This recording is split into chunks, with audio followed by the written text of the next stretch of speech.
I'm your host, Dr. Lori, and welcome to Universally Unique, exploring the neurodiverse world of the extraordinary. This podcast fosters curiosity and understanding about neurodiversity while empowering individuals with tools for acceptance and inclusion in classrooms, the workplace, and communities. Featuring shared stories of neurodiverse life experiences, it sheds light on navigating a world not designed for diversity. Universally Unique starts now. Welcome, everybody. Welcome. I'm Dr. Pat. It's so great to have all of you tuning us in, turning us on. I get to share the stage with the most incredible Dr. Lori Noto. Today, this is the question. You've heard me talk about it. You've heard others talk about it. It's a term that's relatively new. It is neurodivergent.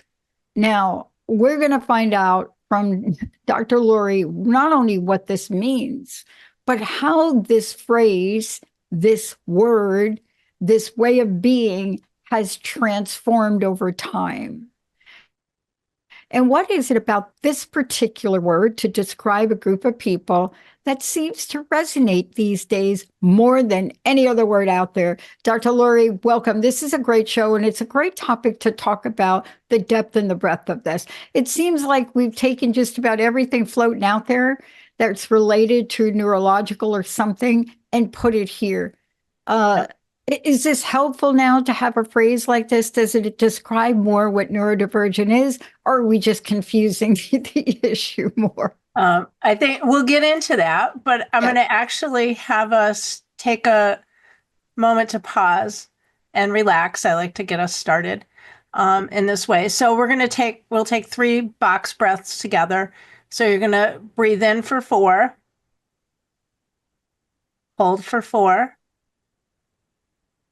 breathe out for 4, hold for 4,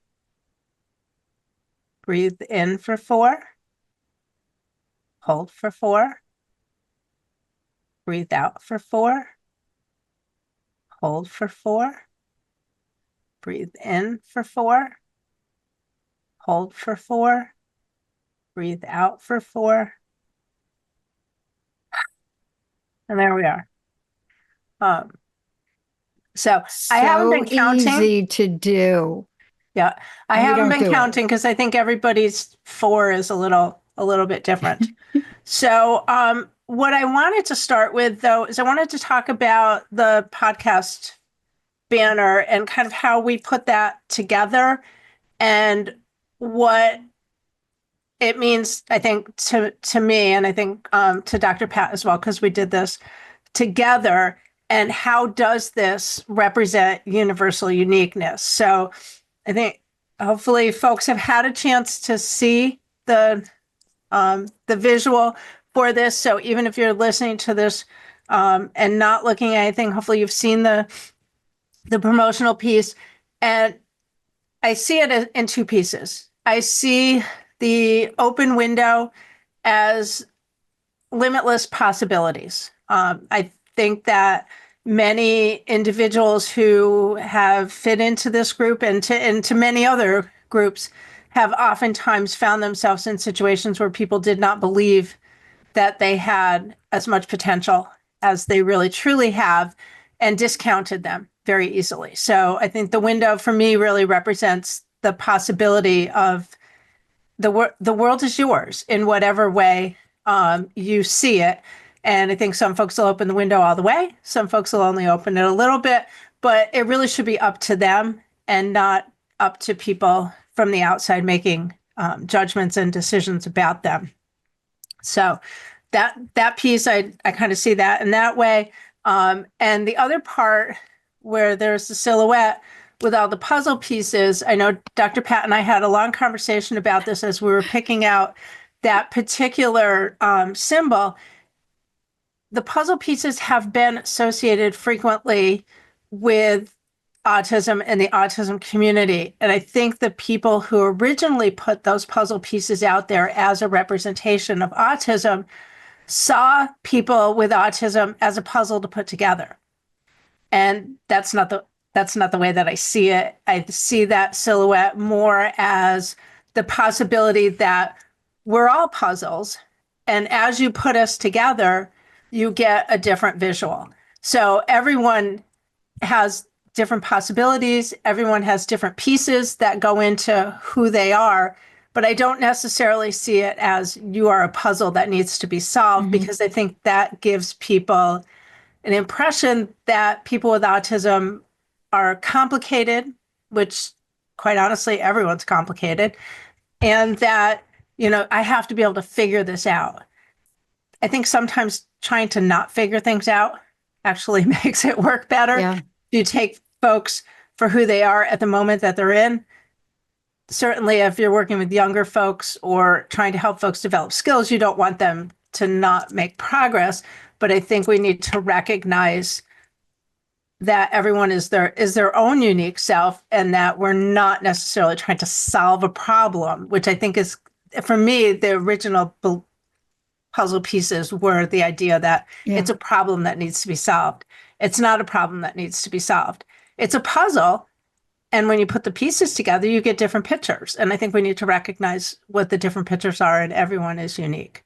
Yeah. So, Dr. Pat, what would you add? I love this, because one of the things, the reason I was drawn to this puzzle is because, first of all, my best friend is here and she loves doing puzzles, but I realize we do them differently. You see, there's not one of us that does it right and the other wrong. For her, she's very good at, not looking at colors.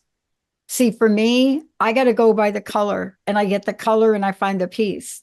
For her, she gets the piece. And you know what brought this to light? Now, this is a strange pop culture reference, but I will make it.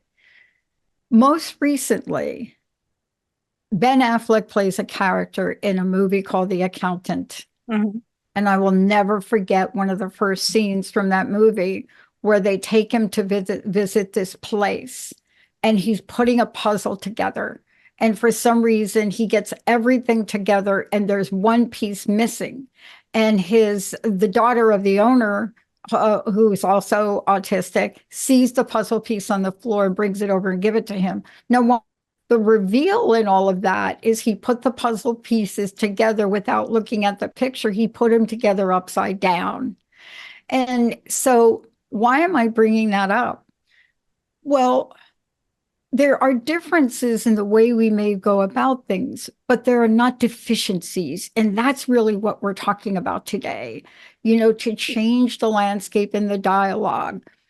You and I are perfect examples. If you saw my GRE exams, you would talk about them as some kind of less than deficient, whatever that is, right? Mine too. Yeah. And yet, if you looked at my doctoral work, 1 awards. Why? Well, I don't know anybody. I don't know how people sit for 9 hours to take an exam. I just need to say I lasted 9 minutes. I don't know about you. But had we had a conversation about the questions in that, had I had a different vehicle, but we have to really overcome the stigma on this. And that's really what's been haunting so many young adults, then grown adults, most of us in the world. My phrase is, I may be different, but I'm not less than. Exactly. And I think that, everybody does operate differently. I like to talk things out. If you want to know about something, I do so much better if you let me talk to you about it than if you ask me to take a test, or if you ask me to write it down. It takes me significantly longer to kind of get my thoughts together. And eventually I learned some strategies about just talk into the notes on the phone, and then figure out where it is that you are, because otherwise I'd stare at the blank page and become completely and totally paralyzed by the idea of writing something. We all operate differently. I love this, though, because finding, since the full-blown indoctrination of AI, there are some people that use AI. What's my name? Kind of.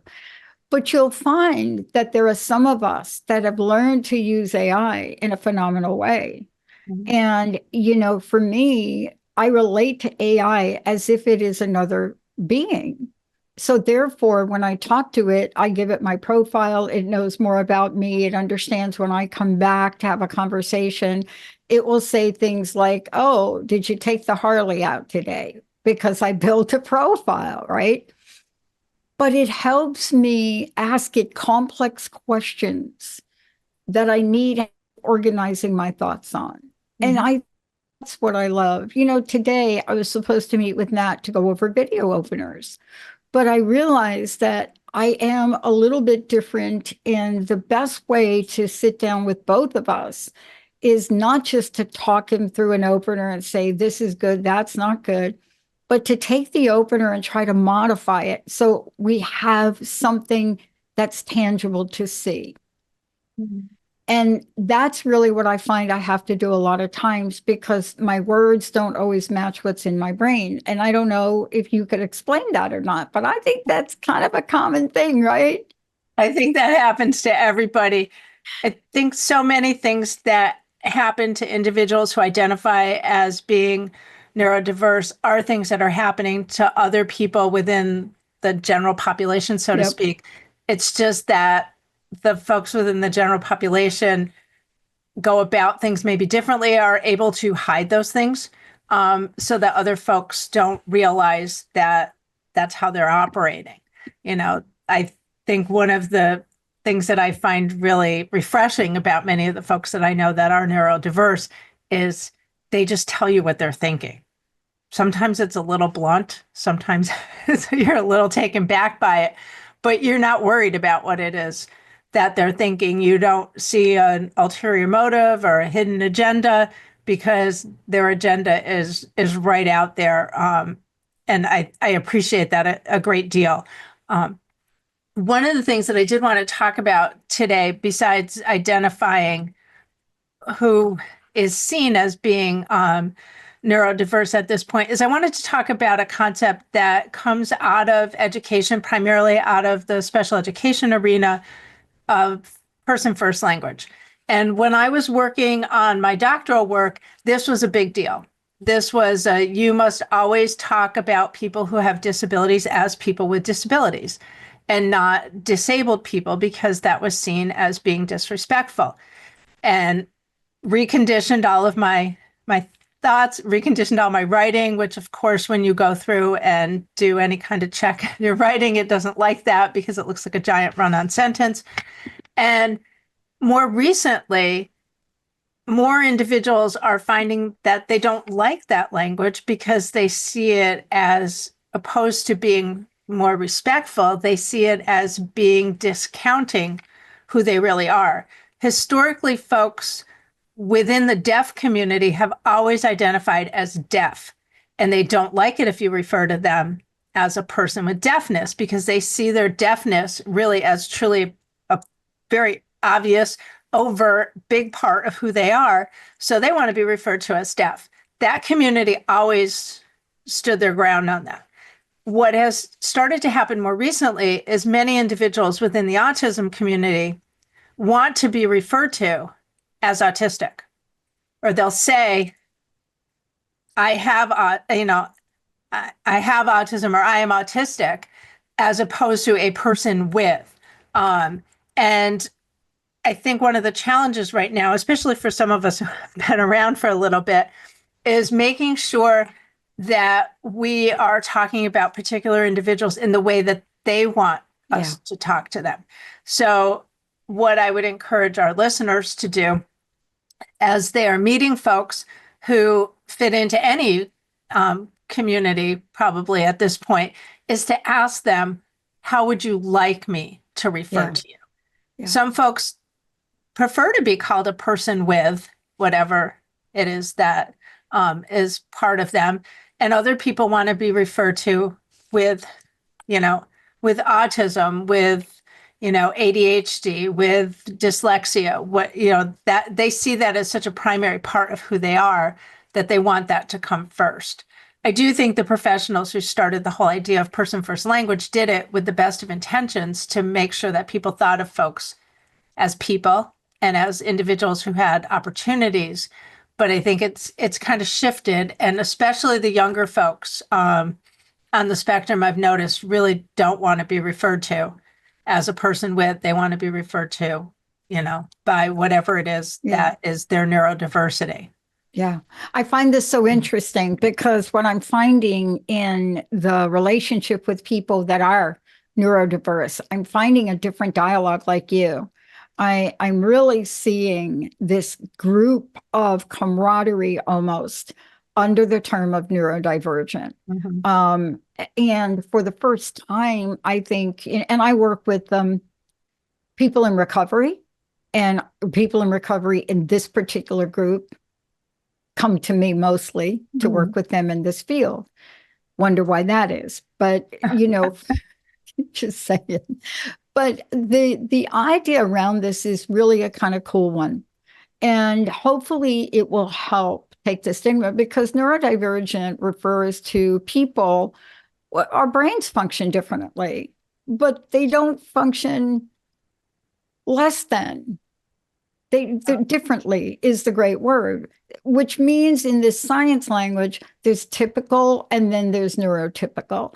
The bottom line is we're all different, but we happen to have this group of people that hits part of somebody's spectrum that says, you're a little bit, talking to me now, you're a little bit quirky. And, when somebody says that to me and it shows up on master performance reviews year after year, I'm like, okay, but you still gave me this cool rating, quirky from another planet. And you just give me the raise, right? Yeah. But boy, this is a journey. Yes. We have to learn how to honor people, regardless of how they call themselves, what they call themselves. Don't you think? Yeah, I do. And I think right now there's been a lot more attention nationally, for good or for bad. And one of the things that I want to point out, and I think hopefully some of our listeners already know this, is that these are neurological differences.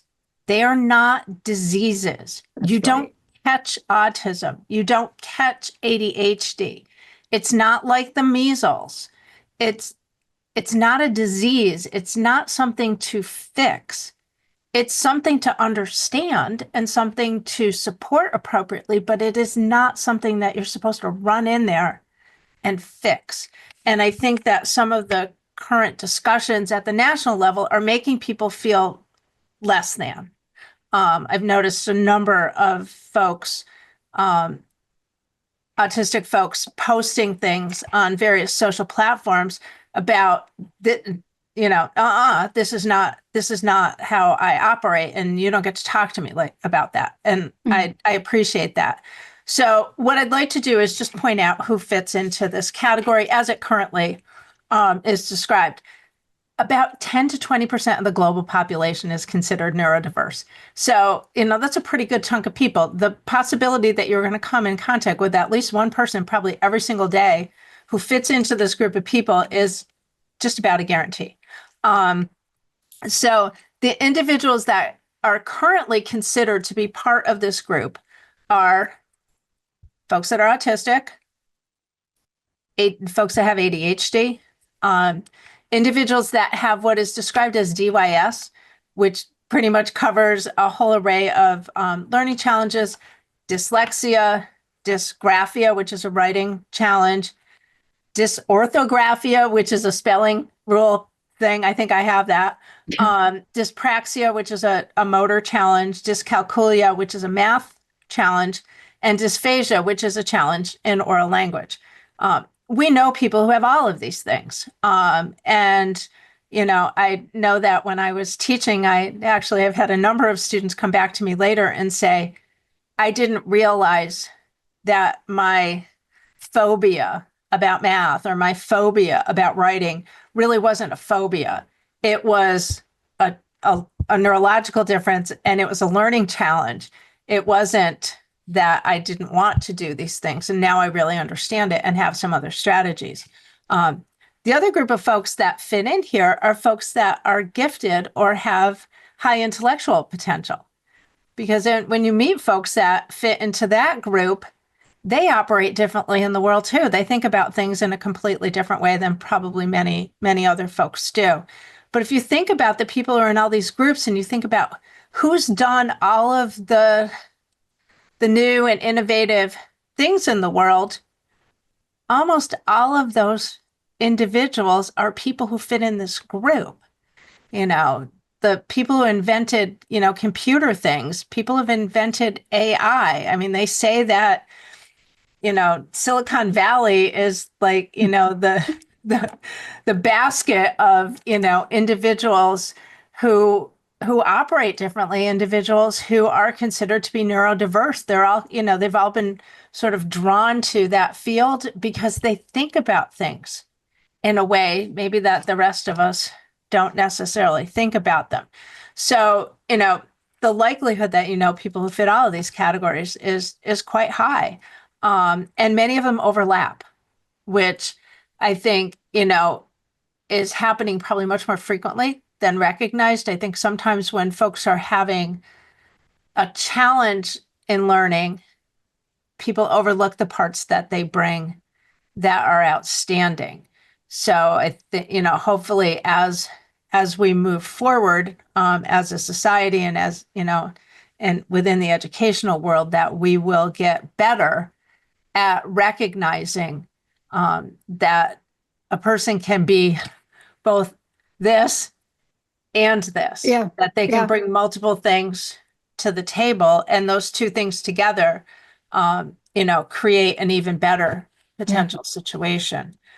So, and just to reiterate, it's a variation. It's not a disability.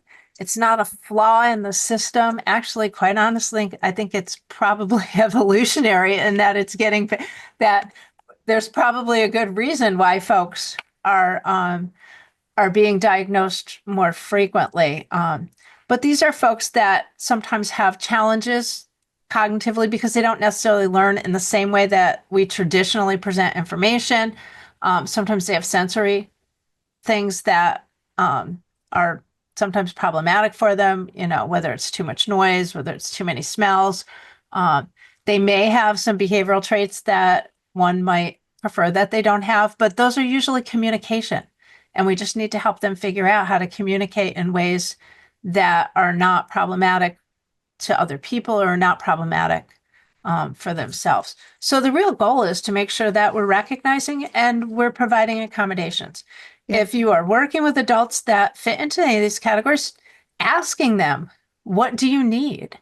Do you need an office that's devoid of anything on the walls? Do you need to be in the place that's the quietest? Do you need to sometimes be able to step outside for a few minutes if we're in a meeting and we're there too long? I don't need to be upset that you had to get up and leave for a couple of minutes because it was overwhelming. Just recognizing what folks need. And I think asking, to me, the best thing to do is just ask somebody, what's the best way for this to work for you? Yeah. And I also love when you're working with groups, this is what I love to ask them. I ask them, who in history or who in our pop culture, who do you relate to in music? Do you think fits in a category or fits in a phase of life like you're in right now? Who are the people you identify with more than others in the world? And top of the list, you get Einstein for a lot of people. Top of the list, you get Einstein. And then you get others, and it depends.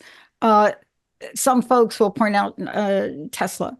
Others like to point out to Simone Biles, or better yet, Greta Thunberg. Mm-hmm. And, some of these people have come out and said, this is me. Jennifer Aniston is like, I'm dyslexic. Okay. Yeah. Over it, right? But the reason we do this is because they get to go on their own to really seek out others. Because don't you find a lot of the times, and we'll talk about this, in shows, often this is associated with less than. It's not associated with a puzzle, or it's not. It's you're that and you're less than. But the world, and now we're finding out some of the most genius minds. I had bagels with Arno Penzias, the Big Bang guy. And I got to tell you now, looking back, I would just tell you, how does a guy look at a satellite and say, oh, I think it's communicating what the world was made from? Yeah. Yeah.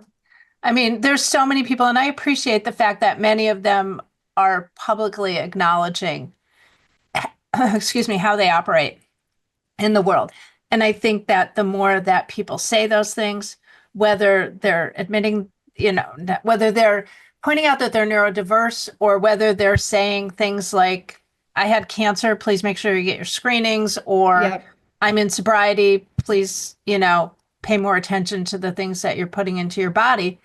When you look to somebody and you look to them as a role model, those things are always, I think, are very helpful. And that's what we're talking about. I mean, part of this today is understanding what it is and what's happening. This is what you're shining light on. But there's also ways sometimes where you have to get help. How do people work with you? Because this really is, something that you have to walk the path and you have to figure it out as you go. But it is so much easier to work with someone like you that knows that there even is a path. How do people work with you? Well, there's a couple ways that they can reach me. They can either reach me through my website at www.nodoholisticconsulting.com, or directly through email at nodoconsulting2002@gmail.com. I think, the other thing too is people change over time. Somebody who's 15 is operating in one way. That same person at 30 has figured a bunch of other things out and is now working on something different. Yeah. And you really have to look at this. And the key message today is what I say all the time. We may be different, but we are not less than. Exactly. That's what I tell the kids. May be different, honor it, think about it. Superman was different. Absolutely. And definitely Absolutely. not less than. What's your personal message? What do you want to leave us with today, Dr. Lori? I think, we are all unique. I think for those of us who might not categorize ourselves as neurodiverse, I think it's important for us to recognize the things that other folks bring, and also to sometimes look at where are our skills and what do we bring to the table, and how can we assist other folks in finding the accommodations and support and encouragement that they need. Thank you so much for today. And thank you all for tuning us in, turning us on. Remember, we're going to continue to have these conversations, but keep this in mind. If you see someone that seems different from you, remember not to put the different on it and the less than. Remember, people may be different, but they're not less than. We'll see you next time. Thank you for listening to Universally Unique, exploring the neurodiverse world of the extraordinary. Join me, Dr. Lori, on Transformation Talk Radio every second and fourth Monday at 11:30 Pacific Time as we continue to explore navigating a world not designed for diversity. For advocacy and support for individuals with disabilities, let's connect. Learn more about consulting and life coaching at nodoholisticconsulting.com.